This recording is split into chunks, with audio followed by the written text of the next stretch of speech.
اعوذ باللہ من الشیطان الرجیم بسم اللہ الرحمن الرحیم۔ السلام علیکم ورحمۃ اللہ وبرکاتہ۔ سیرت النبی صلی اللہ علیہ وآلہ وسلم مدنی دور کے اہم واقعات میں سے کچھ واقعات۔ حضرت ابو جندل رضی اللہ تعالیٰ عنہ کا دوسرا اقدام۔ نبی اکرم صلی اللہ علیہ وآلہ وسلم نے معاہدہ کی شرط کے مطابق اور سہیل عمر بن کے اصرار پر ابو جندل رضی اللہ تعالیٰ عنہ کو کفار کے حوالہ کر دیا تھا۔ کچھ دنوں کے بعد وہ اپنی قید سے دوبارہ نکلے۔ مدینہ منورہ تو اس لیے نہیں گئے کہ انہوں نے اچھی طرح جان لیا تھا کہ نبی اکرم صلی اللہ علیہ وآلہ وسلم تو معاہدہ کی وجہ سے پابند ہیں، لہٰذا آپ تو مجھے دوبارہ واپس بھجوا دیں گے۔ چنانچہ انہوں نے بحیرہ احمر کا رخ کیا اور ساحل کے قریب جنگل میں پناہ لی۔ اس کے بعد ایک اور صحابی عتبہ بن اسید رضی اللہ تعالیٰ عنہ جو اپنی کنیت ابو بصیر کے حوالے سے زیادہ مشہور ہیں، وہ بھی مکہ والوں کی قید سے چھٹکارا پا کر مدینہ پہنچے۔ ان کے مدینہ پہنچتے ہی مکہ سے دو اشخاص ان کے پیچھے پہنچے اور حضور صلی اللہ علیہ وآلہ وسلم سے مطالبہ کیا کہ ابو بصیر رضی اللہ تعالیٰ عنہ کو اپنے معاہدے کی روح سے ہمارے حوالے کیجیے۔ نبی اکرم صلی اللہ علیہ وآلہ وسلم نے حضرت ابو بصیر رضی اللہ تعالیٰ عنہ کو واپس جانے کا حکم دیا اور انہیں ان دونوں ایجیوں کے حوالے کر دیا۔ ابھی یہ تینوں ذوالحلیفہ ہی پہنچے تھے کہ ابو بصیر رضی اللہ تعالیٰ عنہ نے موقع پا کر انہی دو میں سے ایک کی تلوار پر قبضہ کر کے اس کی گردن اڑا دی، دوسرا مدینہ کی طرف سرپٹ بھاگا۔ پیچھے پیچھے ابو بصیر رضی اللہ تعالیٰ عنہ بھی مدینہ پہنچ گئے۔ مکہ والا حضور صلی اللہ علیہ وآلہ وسلم سے فریاد کر رہا تھا کہ ابو بصیر رضی اللہ تعالیٰ عنہ نے آ کر عرض کیا، حضور آپ نے تو اپنا وعدہ پورا کر دیا تھا، میں نے تو اب ایک کو قتل کر کے آزادی حاصل کی ہے۔ نبی اکرم صلی اللہ علیہ وآلہ وسلم نے فرمایا کہ یہ شخص پھر کہیں جنگ کی آگ نہ بھڑکا دے، کوئی ہے جو اس کو قابو میں کرے۔ یہ سننا تھا کہ ابو بصیر رضی اللہ تعالیٰ عنہ وہاں سے بھاگے اور مدینہ سے نکل کر بحر احمر کے ساحلی جنگل میں جا کر حضرت ابو جندل رضی اللہ تعالیٰ عنہ کے ساتھ مل گئے۔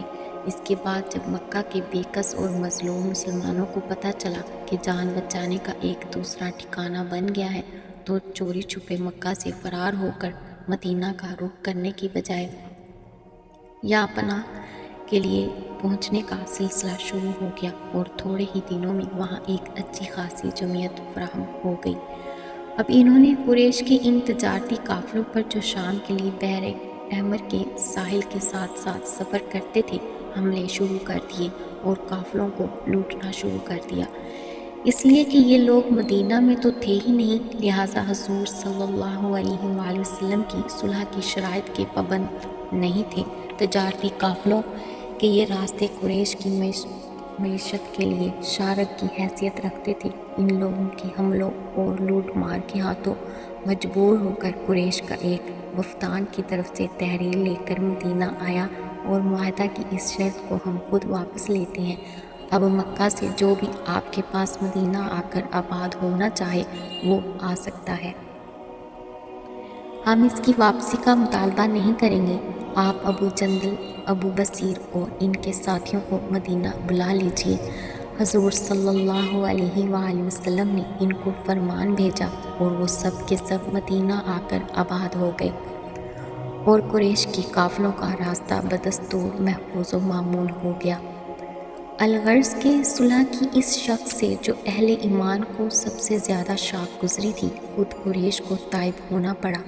گویا انا فتحنا لک فتحا مبینا کا ایک نظارہ بہت ہی جلد مسلمانوں نے اپنی آنکھوں سے دیکھ لیا اور نبی اکرم صلی اللہ علیہ وآلہ وسلم نے حدیبیہ کے مقام پر حضرت ابو جندل رضی اللہ تعالیٰ عنہ کو واپس کرتے ہوئے جو الفاظ مبارکہ فرمائے تھے کہ یا ابا جندل اصبر واحتسب فإن اللہ جعل لک ولمن معک من المستضعفین فرجا ومخرجا۔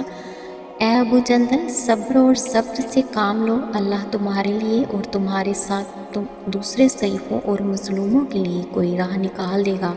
تو نبی اکرم صلی اللہ علیہ وآلہ وسلم کا یہ ارشاد گرامی ایک حقیقی واقعہ کی شکل میں منتشکل ہو کر نگاہوں کے سامنے آ گیا۔ صلح حدیبیہ کے ثمرات۔ اس صلح کے بعد نبی اکرم صلی اللہ علیہ وآلہ وسلم کو یکسو ہو کر اپنی دعوتی سرگرمیوں پر پوری توجہ دینے کا موقع مل گیا۔ یہی وہ زمانہ ہے کہ اصحاب صفا کی جو جماعت تیار ہو رہی تھی، حضور صلی اللہ علیہ وآلہ وسلم نے ان کے وفود بنا بنا کر مختلف قبائل کی طرف بھیجنے شروع فرمائے۔ مزید برآں اب تک مسلمانوں اور مشرکین کا آپس میں کسی قسم کا کوئی رابطہ نہیں تھا۔ اس صلح کے بعد یہ روک ٹوک اٹھ گئی تو آمد و رفت شروع ہوئی۔ خاندانی اور تجارتی تعلقات اور روابط کی وجہ سے کفار مکہ مدینہ منورہ آتے، وہاں طویل عرصہ تک قیام کرتے۔ اس طرح مسلمانوں سے میل جول رہتا اور باتوں باتوں میں اسلام کی دعوت توحید اور دیگر عقائد و مسائل کا تذکرہ اور ان پر تبادلہ خیال ہوتا رہتا تھا۔ ہر مسلمان اخلاص اور حسن عمل کا پیکر، نیکوکاری، حسن معاملات اور پاکیزہ اخلاق کی زندہ تصویر تھا۔ جو مسلمان مکہ جاتے تھے، ان کی صورتیں، ان کے اعمال، ان کے اخلاق اور ان کے معاملات یہی مناظر پیش کرتے۔ ان اوصاف کی وجہ سے مشرکین مکہ کے دل خود بخود اسلام کی طرف کھینچے چلے آتے۔ الغرض اس صلح کے نتیجہ میں اسلام جنگل کی آگ کی طرح پھیلنے لگا۔ مورخین اور سیرت نگاروں کا بیان ہے کہ اس صلح سے لے کر فتح مکہ تک اس کثرت سے لوگ اسلام لائے کہ اس سے قبل نہیں لائے تھے۔ خالد بن ولید رضی اللہ تعالیٰ عنہ اور عمر بن عاص رضی اللہ تعالیٰ عنہ کا قبول اسلام۔ صلح حدیبیہ کو اللہ تعالیٰ نے فتح مبین قرار دیا ہے، لیکن یہ اجسام کی نہیں، قلوب کی فتح و تسخیر کا معاملہ تھا۔ اس مرحلہ پر اسلام کو اپنی دعوت کی اشاعت کے لیے امن درکار تھا، جو اس صلح سے حاصل ہو گیا۔ دعوت توحید کی وسعت کو دیکھ کر خود قریش یہ سمجھنے لگے تھے کہ یہ ہماری شکست اور جناب محمد رسول اللہ صلی اللہ علیہ وآلہ وسلم کی فتح ہے۔ صلح حدیبیہ سے قبل قریش اور اہل ایمان کے مابین ہونے والے معرکوں میں قریش کی صفوں میں ایک جنگجو اور باصلاحیت شاہ سوار کی حیثیت سے خالد بن ولید کا نام ممتاز نظر آتا ہے۔ جنگ کے دوران گھڑ سوار دستوں کی قیادت انہی کے سپرد رہتی تھی۔ غزوہ احد کے موقع پر انہی کی تدبیر سے قریش کی شکست فتح میں بدل گئی تھی اور مسلمانوں کو شدید نقصان اٹھانا پڑا تھا۔ حدیبیہ کے موقع پر بھی قریش نے گھڑ سواروں کا ایک دستہ ان کی زیر کمان نبی اکرم صلی اللہ علیہ وآلہ وسلم کا راستہ روکنے کے لیے بھیجا تھا۔ آپ صلی اللہ علیہ وآلہ وسلم کو اطلاع مل گئی اور آپ نے راستہ بدل لیا، ورنہ خالد بن ولید تو حضور کا راستہ روکنے کے لیے راوغ سے بھی آگے نکل گئے تھے۔ حضور صلی اللہ علیہ وآلہ وسلم نے مسلمانوں کے ساتھ حدیبیہ کے مقام پر قیام کیا۔ صحابہ کرام رضی اللہ تعالیٰ عنہ نے جگہ جگہ پڑاؤ ڈال رکھے تھے۔ خالد بن ولید کو جب پتہ چلا تو وہ بھی اپنے گھڑ سواروں کے دستہ کے ساتھ پلٹ کر حدیبیہ پہنچ گئے۔ یہاں پہنچ کر خالد بن ولید کی طرف سے ایک انوکھے طرز عمل کا مظاہرہ ہوا۔ یہ ایک ایسے پڑاؤ پر پہنچ گئے جہاں صحابہ کرام رضوان اللہ علیہم اجمعین میں سے 200-250 کی نفری فروکش تھی۔ خالد نے انتہائی کوشش کی کہ کس طرح یہ اہل ایمان مشتعل ہو جائے اور کسی مسلمان کا ایک مرتبہ ذرا ہاتھ اٹھ جائے۔ قریش کی کچھ روایات تھیں جن سے انحراف خالد کے لیے ممکن نہ تھا، چونکہ نبی اکرم صلی اللہ علیہ وآلہ وسلم اور صحابہ کرام رضوان اللہ علیہم اجمعین احرام کی حالت میں تھے اور ان کی قدیم روایات چلی آ رہی تھی کہ محرم پر ہاتھ نہ اٹھایا جائے۔ اس لیے خالد بن ولید جنگ کی پہل نہیں کرنا چاہتے تھے، لیکن انہوں نے اشتعال انگیزی کی حتی الامکان کوشش کی۔ وہ اپنے گھوڑے لے کر بار بار صحابہ رضوان اللہ علیہم اجمعین کی اس جماعت پر ایسے چڑھ چڑھ کر آئے جیسے ان کو گھوڑوں کے سموں سے کچل دیں گے۔ انہوں نے کئی بار اس عمل کو دہرایا، لیکن جو حکم تھا جناب محمد صلی اللہ علیہ وآلہ وسلم کا، صحابہ کرام رضوان اللہ علیہم اجمعین اس پر کاربند رہے۔ نہ کوئی ہراساں ہوا، نہ کوئی بھاگا، اور نہ ہی کسی نے مدافعت کے لیے ہاتھ اٹھایا۔ نظم و ضبط کے اس مشاہدہ کا خالد بن ولید پر اتنا گہرا اثر ہو چکا تھا کہ وہ زیادہ دیر تک مزاحمت نہیں کر سکے، اور ان کا غائل دل بالآخر مسخر ہوا، جس کا ظہور صلح حدیبیہ کے بعد ہوا، اور وہ مشرف ہوا ایمان لائے۔ ایمان لانے کے بعد یہی خالد بن ولید سیف بن سیوف اللہ قرار پائے۔ حضرت خالد بن ولید رضی اللہ تعالیٰ عنہ جب سوئے مدینہ چلے تو راستے میں حضرت عمرو بن العاص مل گئے، جو قریش کے ایک اعلیٰ مدبر، شجاع و دلیر اور فنون حرب کے بہت ماہر تسلیم کیے جاتے تھے۔ یہی وہ صاحب تھے جن کو 590 میں حبشہ ہجرت کو جانے والے مہاجرین کی بازیابی کے لیے قریش نے سفیر بنا کر جناب نجاشی رحمۃ اللہ کے دربار میں حبشہ بھیجا تھا۔ حضرت خالد رضی اللہ تعالیٰ عنہ نے دریافت کیا کہ کہاں کا قصد ہے؟ بولے، اسلام قبول کرنے کے لیے مدینہ جا رہا ہوں۔ میرے دل نے تسلیم کر لیا ہے کہ محمد صلی اللہ علیہ وآلہ وسلم اللہ کے آخری رسول برحق ہیں، اور اسلام اللہ کا نازل کردہ دین ہے۔ حضرت خالد رضی اللہ تعالیٰ عنہ نے کہا، اپنا بھی یہی حال ہے۔ چنانچہ قریش کے یہ دونوں مایہ ناز اور جلیل القدر فرزند بارگاہ نبوی علیہ صاحب الصلاۃ والسلام میں حاضر ہوئے اور دولت ایمان سے مشرف ہوئے، اور اس طرح وہ جوہر جو اس وقت تک اسلام کی مخالفت میں صرف ہو رہا تھا، اب اسلام کی محبت اور اس کی اشاعت و تصحیح میں صرف ہونے لگا۔ حضرت خالد بن ولید رضی اللہ تعالیٰ عنہ اور حضرت عمر بن عاص رضی اللہ تعالیٰ عنہ نے دور نبوت اور بعد ازاں دور خلافت صدیقی و فاروقی میں وہ کارہائے نمایاں انجام دیے کہ رہتی دنیا تک بھلائے نہیں جا سکتے۔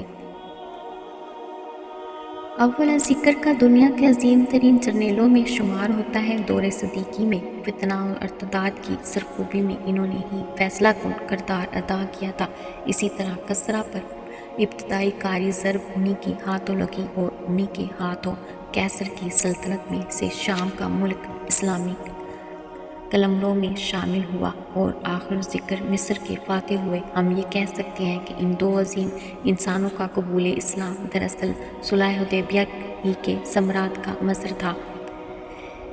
یہ اس صلح حدیبیہ کے ثمرات و فوائد بہت سے ہیں، مختصراً یہ کہ در حقیقت یہ صلح حدیبیہ ہی فتح مکہ کی تمہید بنی۔ نبی اکرم صلی اللہ علیہ وآلہ وسلم کو 6 ہجری سے 8 ہجری تک امن و سکون کے جو 2 سال ملے، اس میں توحید کی انقلابی دعوت نے نہایت سرعت کے ساتھ وسعت اختیار کی اور مسلمانوں کی ایک بڑی جمعیت فراہم ہو گئی۔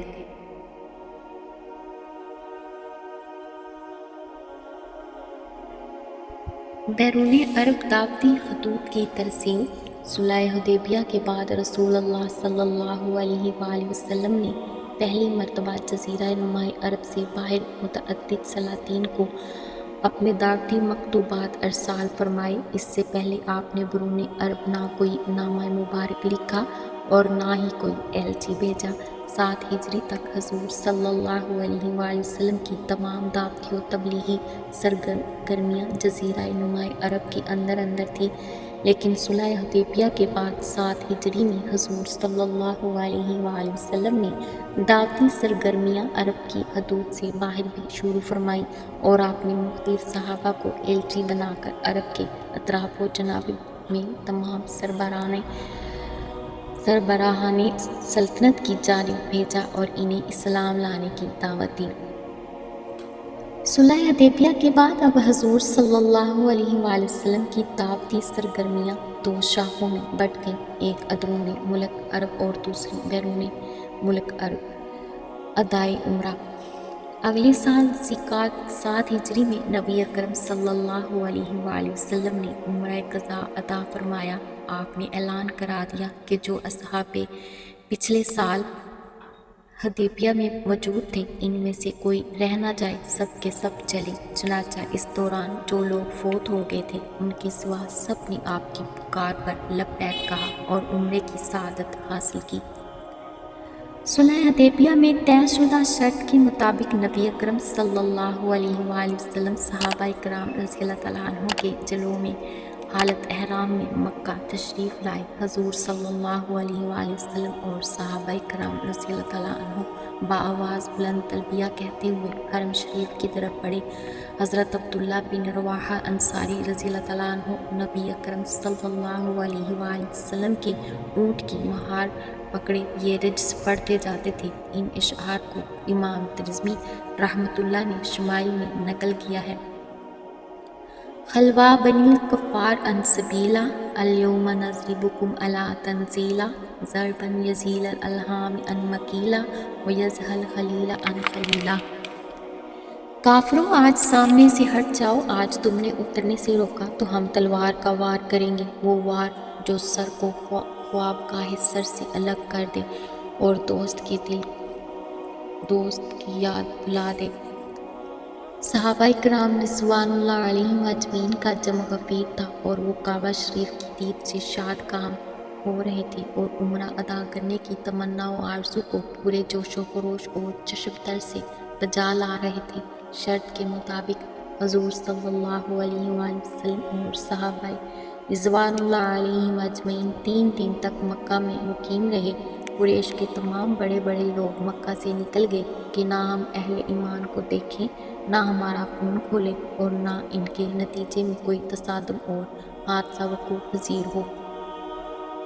لہٰذا وہ سب کے سب پہاڑوں پر چلے گئے۔ قریش کی شکست خوردگی حقیقی نہیں تو معنوی طور پر یہ قریش کی زبردست شکست تھی جو حضور صلی اللہ علیہ وآلہ وسلم اور صحابہ رضی اللہ تعالیٰ عنہ کے ادائے عمرہ سے ان کی ساکھ کو بڑا شدید نقصان پہنچا تھا، کیونکہ اس وقت صورتحال یہ تھی کہ اگرچہ عرب میں کوئی باقاعدہ حکومت نہیں تھی لیکن پورے عرب کی سیاسی، مذہبی اور معاشی قیادت قریش کے ہاتھ میں تھی۔ گویا باقاعدہ اور تسلیم شدہ نہ صحیح لیکن بظاہر احوال در حقیقت قریش کو پورے عرب پر ایک نوع کی حکمرانی حاصل تھی، اگرچہ کوئی باضابطہ اعلان شدہ حکومت نہیں تھی اور کوئی تحریری معاہدہ یا دستور و آئین موجود نہیں تھا، اس لیے کہ وہاں قبائلی نظام تھا، لیکن قدیم روایات موجود تھیں جس کے مطابق معاملہ چل رہا تھا۔ جیسا کہ آج تک برطانیہ کا کوئی تحریری دستور موجود نہیں ہے بلکہ روایات کے بنیاد پر ان کا معاملہ چل رہا ہے، کم و بیش یہی معاملہ اہل عرب کا تھا، جس کی روح سے گویا قریش عرب کے حکمران تھے۔ کعبۃ اللہ کے باعث مذہبی سعادت ان کے پاس تھی، معاشی اعتبار سے نہایت خوشحال تھے، ان کے قافلوں پر کوئی حملہ نہیں کر سکتا تھا، اس لیے کہ ہر قبیلہ کا خدا بت کی شکل میں بطور یرغمالی قریش کے پاس رکھا ہوا تھا۔ چنانچہ قریش کو پورے عرب پر جو سیادت و قیادت حاصل تھی وہی اسلامی انقلاب کی راہ کی سب سے بڑی رکاوٹ تھی۔ لہٰذا یہ وجہ تھی کہ ہجرت کے بعد نبی اکرم صلی اللہ علیہ وآلہ وسلم نے سب سے زیادہ انہی کے خلاف اقدامات فرمائے۔